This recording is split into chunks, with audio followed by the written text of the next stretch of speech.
kick it? Yes, you can. Can I kick it? Yes, you can. Well, I'm going.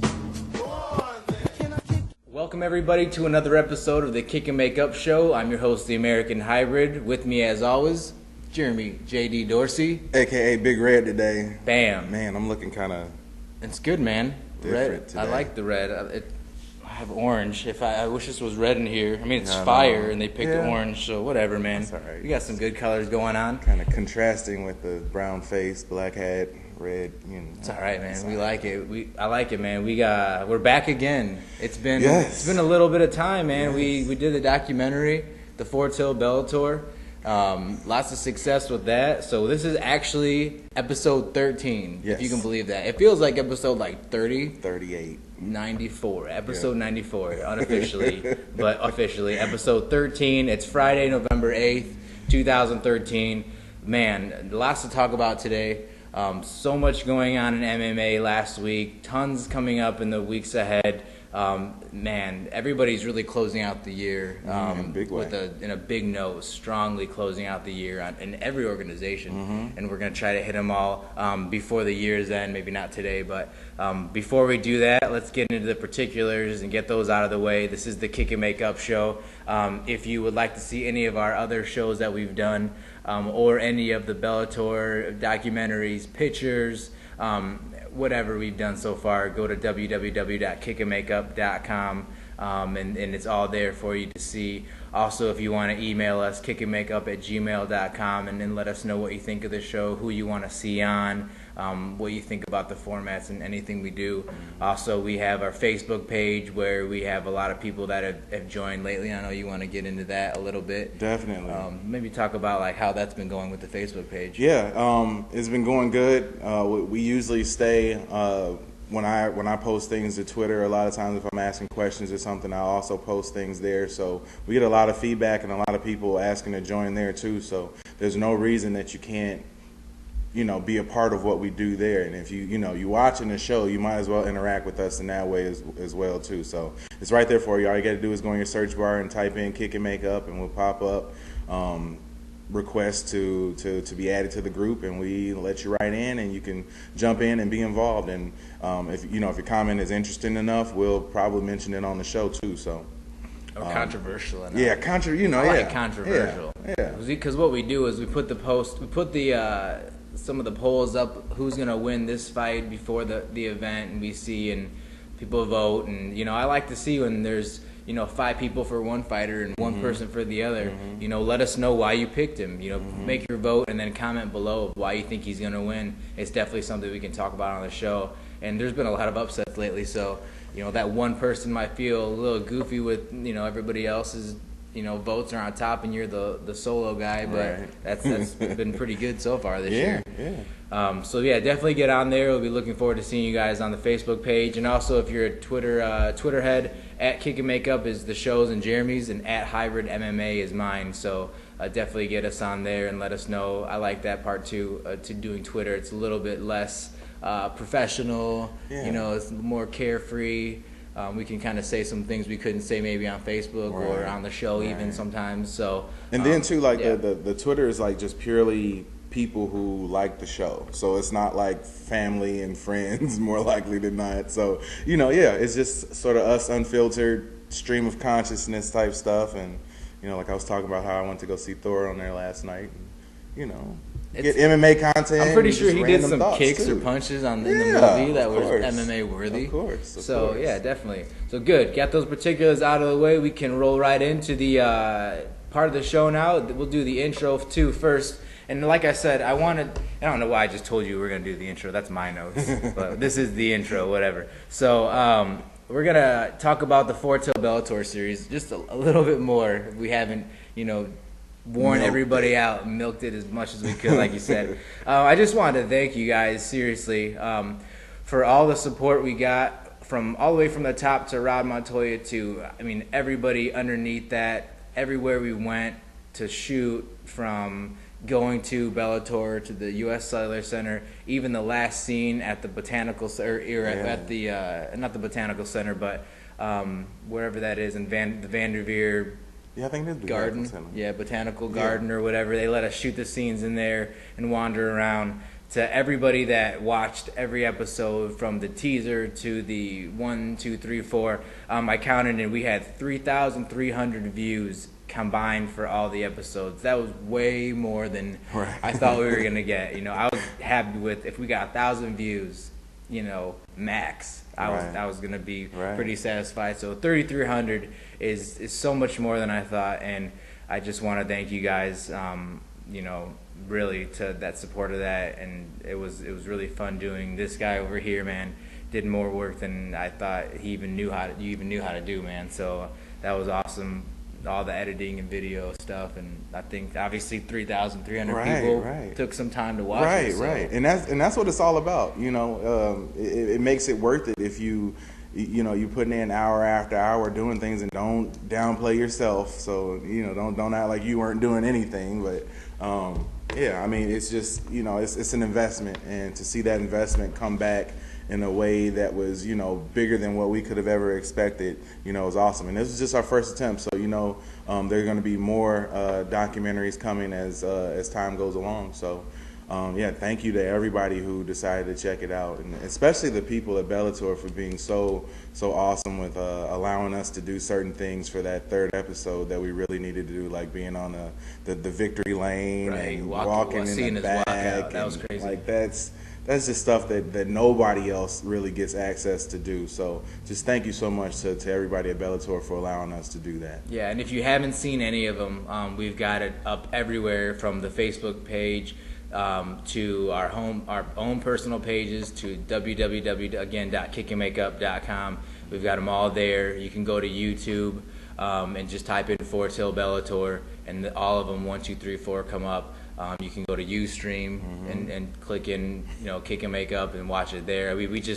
We shared it everywhere when we were doing that, so you should be easily just type it into Google and it should come up for you. And then too, if you haven't watched it, it's kind of awesome to watch it from beginning to end. So, each of the episodes run around, shortest being about 7 minutes, longest being around 15 minutes. So, you get a solid 45, 50 minutes worth of content right there, and it's something that you can follow a fighter from.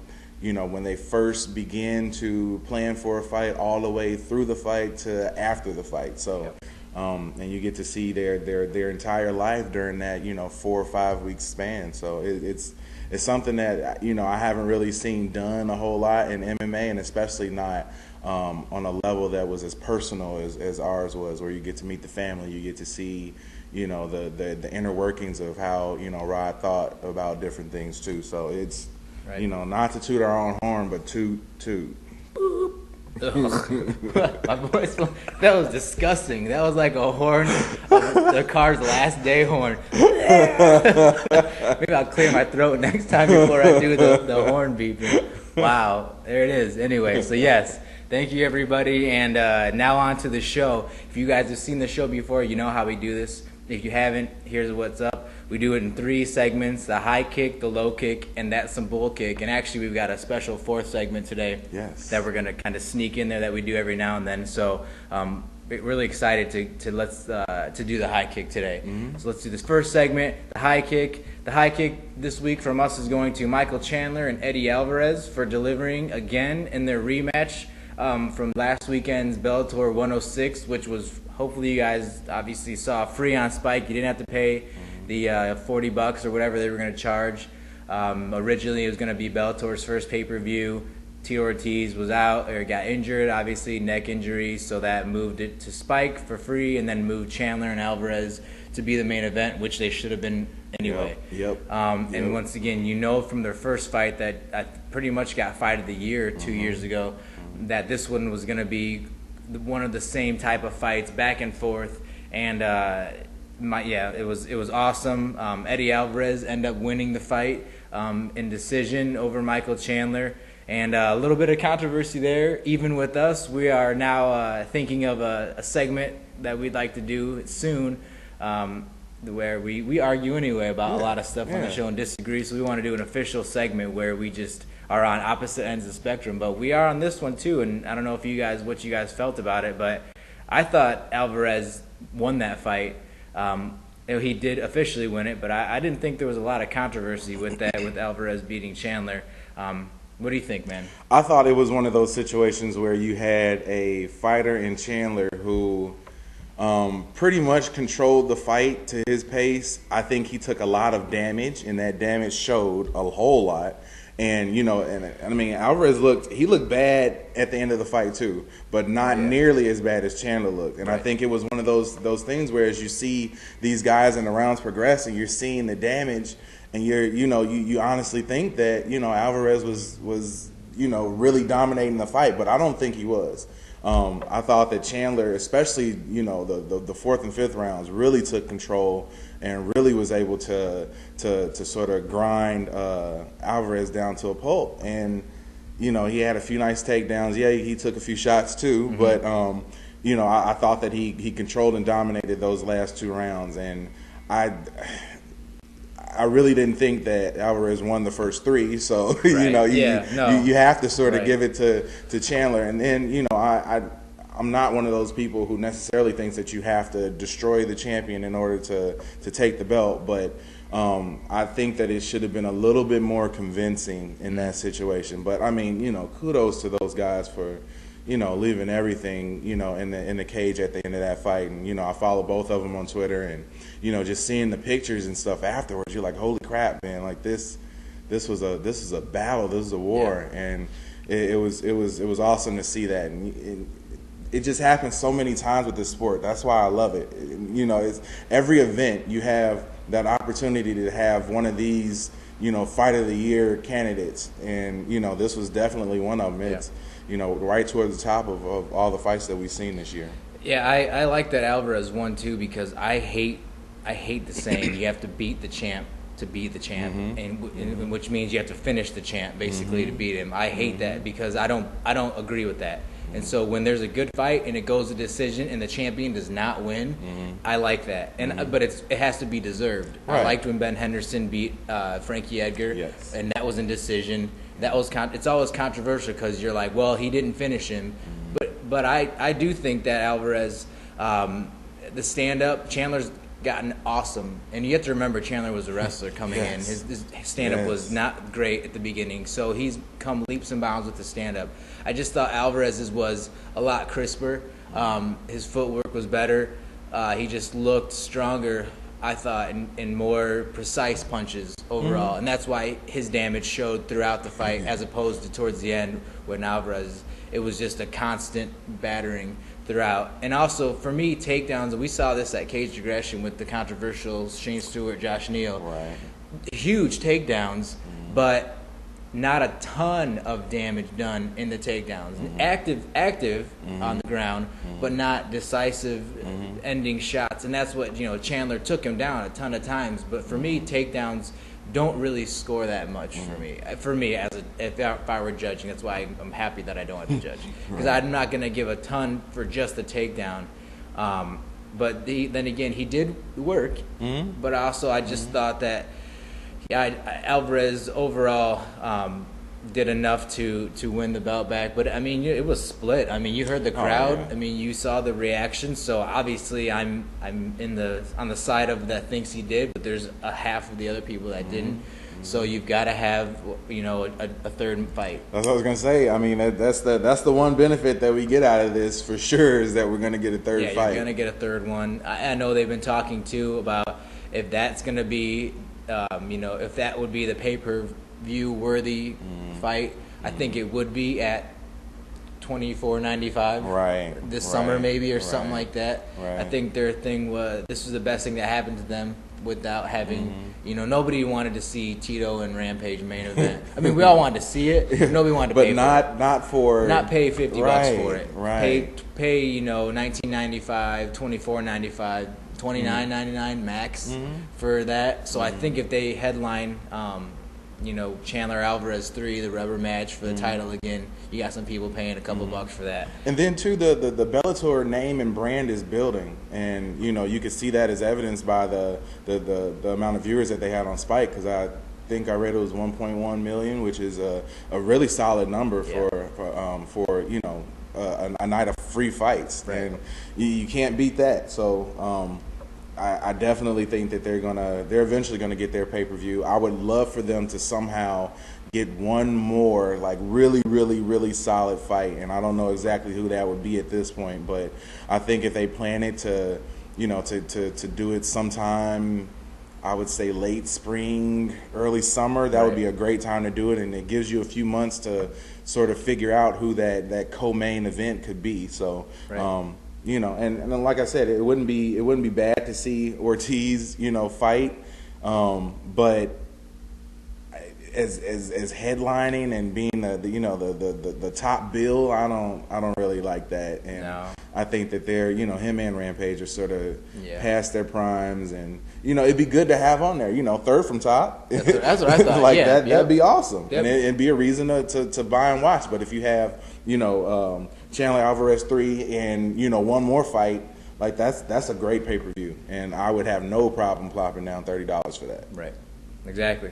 So let us know what you guys think about that fight, what you thought of the whole event. It was there were 3 title fights, and we were not going to break down the whole card, but there was 3 title fights. There was lots of things that happened in those fights that were unexpected, and things changed, and there was so there's a lot of potential for all the title holders now. For Bellator. So let us know what you guys think on the Facebook group page. Email us. You message us on Twitter at Hybrid MMA is mine, at Kick and Makeup is Jeremy's. Let us know what you thought, and we can talk about it. I'm sure we're still going to be talking about year-end fights, and we're going to wrap up things. So let us know what you think, and we'll get that on the show. Can I give a mini high kick real quick? I want to give it to King Mo for losing. He just rubs me the wrong way. That's all. There it is, man. That's it. I know that might be rude, but oh god, like just something about the guy, and just seeing his uber cocky, pre-fight, one-liner answers to questions. Like, come on, dude. Yeah, you go out there and.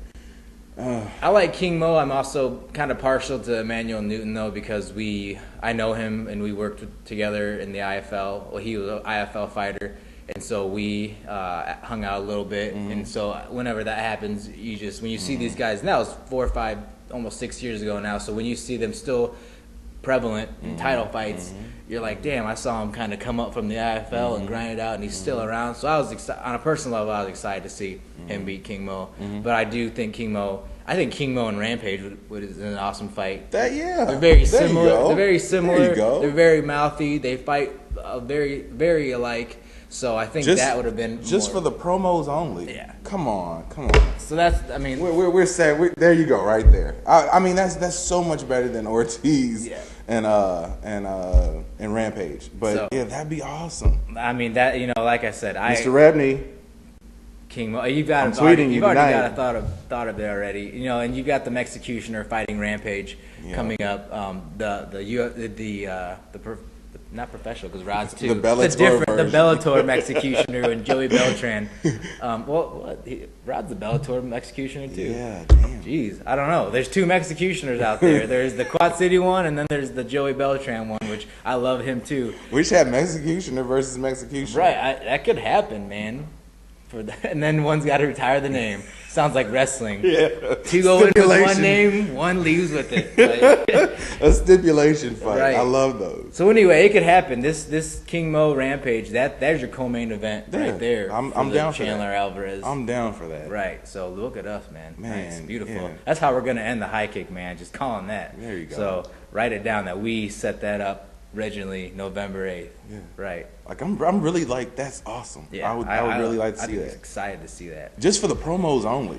Like, God, just imagine the amount of trash they would talk before they fought. That's quote, as a writer, that's quote central right there. Yes. All right. So high kick, Chandler Alvarez, and then mini high kick to King Mo on a different level. It's like a diss. Right. Hey, whatever, man. We could do what we want on this show. That's all right. Like I said. All right. Low kick of the week for us goes to the whole UFC. It goes to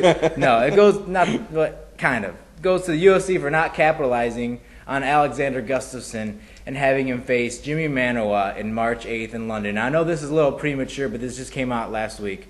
So UFC for not capitalizing on the Alexander Gustafsson almost beating the current champ John Bones Jones. They're going to have Gustafsson fight Jimi Manuwa in March 8th in London. Manuwa stepped up to take on Antonio Rogerio Nogueira, but then he got injured. Manuwa just fought at UFC Fight Night 30 in late October, and he beat Ryan Jimmo via TKO. And if you guys remember that, the TKO is because Jimmo's knee gave out, or his calf gave out, so it wasn't even a decisive win. I mean, he was winning the fight, but it was not like this huge win. And that's what you're doing with Gustafsson, who just almost, for me, he beat Jones, but whatever, he didn't beat him officially. I thought he beat John Jones, and you have him fight Jimi Manuwa. Like, I should have rematched Jones and Gustafsson. This is okay. We can you get your toot together, because we need to toot the own horn one more time. Can you get one out? I think so. Okay, let's go for it. Just toot it. Toot. Boop, boop, boop. There we go. There we go. That's a solid toot. That's a solid toot. Right. I'd have to toot our own horn here, because we called this. We said, where does Gustafsson go from here? Because there was, apparently, if there wasn't going to be a rematch, where was he going to go? Who was going to be in the division that he was going to be able to take on and wouldn't, run through? If you're at the top of the food chain and you just took the greatest fighter on this planet right now to the limit, as far as he could go, further than anybody's ever taken him. If you take him there, where do you go from there if you can't get a rematch? And we knew that there was going to be a problem, because he was going to be fighting again, but there was going to be that gap, the time difference. And, Dana came out right after the fight and said that there wasn't going to be an immediate rematch. So we knew that there was going to be a problem. And here's the aftermath of that problem. And, yeah, it's just not a fight that I get excited about. No. And especially after seeing Gustafsson and the talent that he has. This is going to be a squash. And, just like we said, if we wanted to get Jones and Gustafsson again, that it wasn't going to be until midsummer at the earliest, and that's exactly what it's looking like. It's in March. Or yeah, Jones is going to be even later. Yeah, and he's fighting Glover Teixeira. Right. So you got the best. You had one of the best fights of the year too, between Bones and Gustafsson, and that was a month and a half ago, probably almost 2 months. And on top of that, you're gonna wait till March till you give Gustafsson another chance versus Jimi Manuwa. Like, I don't want to watch. I mean, I will watch it again. Yes. But like, that's the main event that night, or the co-main. It's probably the co-main is that fight right there. Right. And what is it? It's not even a contender fight, because if Jimi Manuwa beats Gustafsson, he's not gonna get a fight with Jones. Yeah. Not yet. Maybe he will. I don't know how this stuff works, man. I'm seeing how it works, so he very well might see it. But Jones versus Manuwa? Like, that doesn't even sound like you can market that right now. Right. So Glover Teixeira, they should have done Gustafsson and Teixeira as a contender fight. That's the fight people want to see, and then have them fight Bones, at the end of the summer or something. Perfect. Like, I don't know, man. It sounds too easy, I guess. Yeah, and you just have to wonder that maybe there's something that we don't see as being outside of the meeting and decision room in the UFC, but and we give kudos to the UFC all the time for making the right fights. And this is one of those situations where I don't think that they're making the right fight. Maybe this is the only one that they could make for some reason. Maybe, but it just doesn't. It's like we come to expect so much more from them because they give us what we want. Yeah. And when you have something like this happen, it's sort of a downer. And not to talk trash about Jimi Manuwa at all, but he's not the same caliber of fighter that Gustafsson should be facing after the performance that he put on. He's 11-1, so I believe that's his record, if not undefeated. But I just even coming off of a TKO win, he came off of almost a disqualification, or that was the TKO win, was the guy's leg giving out, and he's a kicker, so maybe he had something to do with early kicks, but the guy's leg gave out, and that's how you won, to get your title, or to get a shot versus the guy that almost won the title. Right. Damn, you just got skyrocketed. Yeah. Who'd you have lunch with, man? Like, well done. So I guess at the end of the day, like, capitalized on that, Jimi Manuwa. and beat Gustafsson and potentially get your title shot versus Jones, man. But it just sounds. And if it turns into fight of the year for 2014, I'll eat a fat plate of crow. But I will got also, a feeling man. that's not going to be the case. Oh, so there we go. Maybe things will change between now and March. Is a lifetime in MMA. Right, yeah, like between now and next week's a lifetime in MMA. So obviously things could change up, but as of right now, you guys get the low kick for giving that fight up. Giving the best fight up of the year, potentially the rematch. So we'll see what happens, but that's what we do. We give low kicks to whoever we want on the show. And then, too, people need to give us credit for giving the low kick to everyone. Everyone gets the low kick. Everyone can get the high kick. So it's not like we pick on, little companies and we're scared to mess with the UFC. Like, no. Anybody can get the high kick. Anybody can get the low kick. We're completely unbiased when it comes to that. So, and we just call it how we see it. Yep. And we say when we're wrong, too. So, yes, definitely. Like, add that, too. I'll say when we're wrong. But anyway, low kick. There it is. So now we're going to sneak in before our last segment. We're going to sneak in a thing we do from time to time. I'll let you do that real quick. Yes, a little bit of kickback. I just want to give a shout-out to some of our new followers on Twitter because we're really trying to push the Twitter thing. And it's awesome to go on there and finally talk and have people respond to the things I say and all my random nonsense. So give a shout out to Cage Riot, MMA Show News, Stage 1 Fighter, Bobby E, Garden of Life, Fight Maker, Orthoris Promotions, Triple F Fight League, and Dennis Fratella for following on Twitter. And also a big shout out to Bellator MMA ring girl, Jade Bryce. Yes. I had a chance to talk to her, and she's just kind of a pizza fanatic apparently, and I guess this is sort of a new thing for me that I'm finding out. But since she's a pizza fanatic, I'm out at High V after work. We get off at midnight, so right. I'm kind of hungry. I'm a big dude, need to eat. So I decide to tweet her and ask her, who better to ask if I'm in the mood for pizza? What's the best type of frozen pizza? And she hit me back almost immediately. And told me, because I think I put on there about Tombstone or DiGiorno, and she said, no, you need to go with the Red Baron, grab you some olive oil, douse it with that a little bit, and put it in the oven, and make it work. And I did that, and it was excellent. So thank you, Jade, and I appreciate you for responding. Right. Who better to ask about frozen pizza than a ring girl? Than a tiny ring girl who is in incredible shape and looks like she would never, ever, ever, ever touch a slice of pizza, but... Right. It's her thing. I mean, I'm not trying to say I stalked her or anything, but she was a slice of pizza for Halloween too. Right. Yeah. Oh, and one more thing, Jake, because I'm going to tweet you this too, so you can watch. We saw you at Cedar Rapids and at the Bellator show in Cedar Rapids, and next time we get together, we got to get an exclusive interview with you, if possible.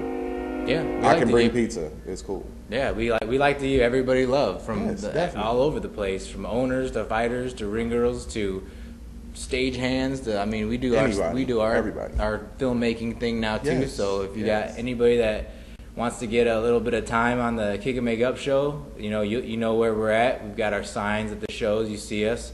Come up to us, man. We have no problem, man. We're coming up to you guys, so it'd be awesome if somebody came up to, hey, can I get a couple minutes on your show? Absolutely. We'll never say no to anybody. So Nope. There it is. There's our kickback session. If you guys want to be on the kickback session of the Kick and Make Up show, follow us on Twitter, get on the Facebook group page, make yourself known to us, and that way we can come and say thank you on the show and keep you up informed on everything. And yeah, let's keep growing this network, man. Let's definitely hit us up on all those sites. So, all right, final thing for the day, my favorite and yours, the That's Some BullKick session, where we just talk shit about whatever is weird going on in the MMA world.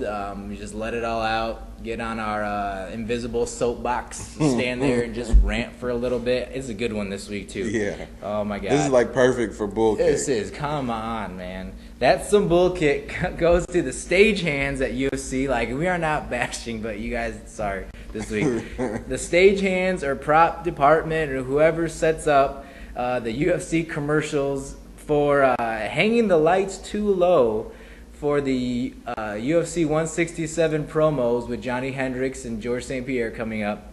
Apparently, Johny Hendricks was burned because the lights were too low, and I guess the UFC likes to get 1 million watt bulbs. 100-watt bulb. That's 100 watt, 1 million watt exploding bulbs. Yes, exploding bulbs, and then hang them right next to the fighters. And so what happened was they were doing these scenes, and if you've seen the commercials, the lights are swinging, and Hendricks and St. Pierre are hitting the bags, and then the lights are exploding. I thought that was an effect. Apparently, they really blew up the bulbs with the guys in the room. Good job. And it burned, second-degree burns on Johny Hendricks' back and shoulders. And if you've seen the pictures on Twitter and Facebook and wherever, I mean, his back is shredded. It was burned. There's skin peeling. I mean, there was wounds.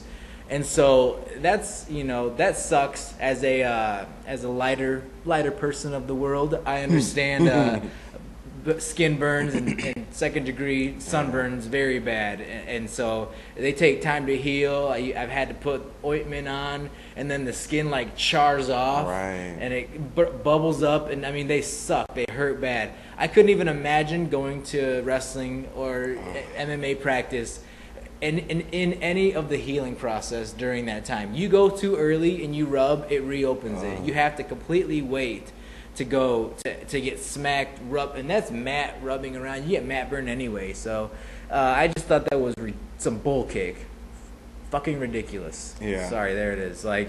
And so I don't know. What do you think about that? I mean, I don't know. I mean, whoever decided, it was a really cool concept, and it's awesome. One of those things that it looks awesome. It really looked cool. I remember, I think it was you who told me about it the first time, and about how the promo looked awesome. I'm like, yeah. That was great, but to hear, how this happened is well, you have to sort of think about and plan out these things ahead of time. And like you said, I thought it was a effect. I had no idea that these were actual bulbs exploding. Exploding bulbs. And I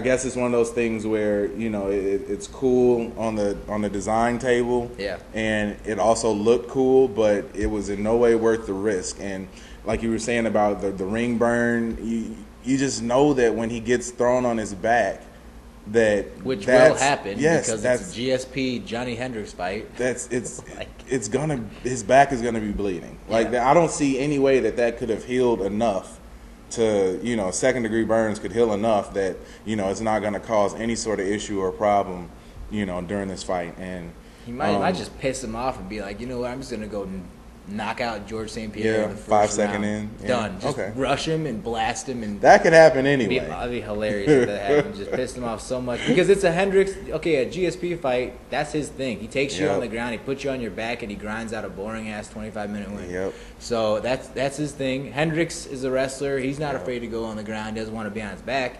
But it's inevitable that this fight's going to be on the ground. And I just thought for the UFC to even this is the first time, too, that St. Pierre is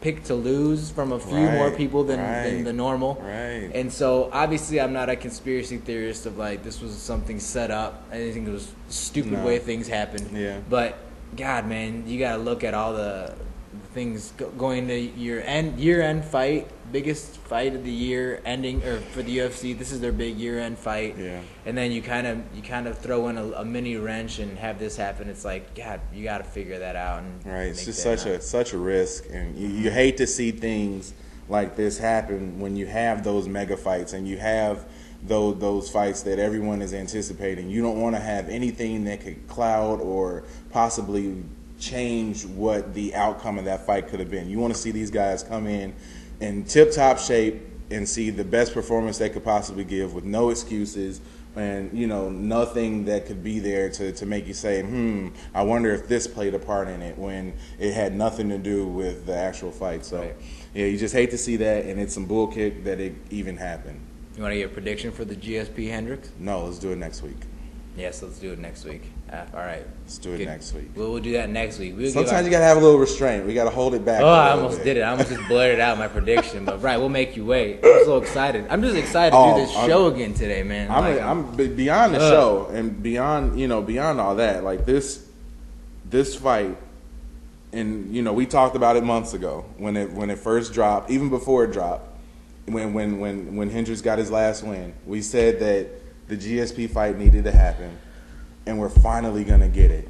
And like, I'm not the biggest GSP fan at all, and I really think, and I was talking to someone on Twitter last week, and I was just saying that, you know, this is, the reign ends. UFC 167, it's over. Like, this is it.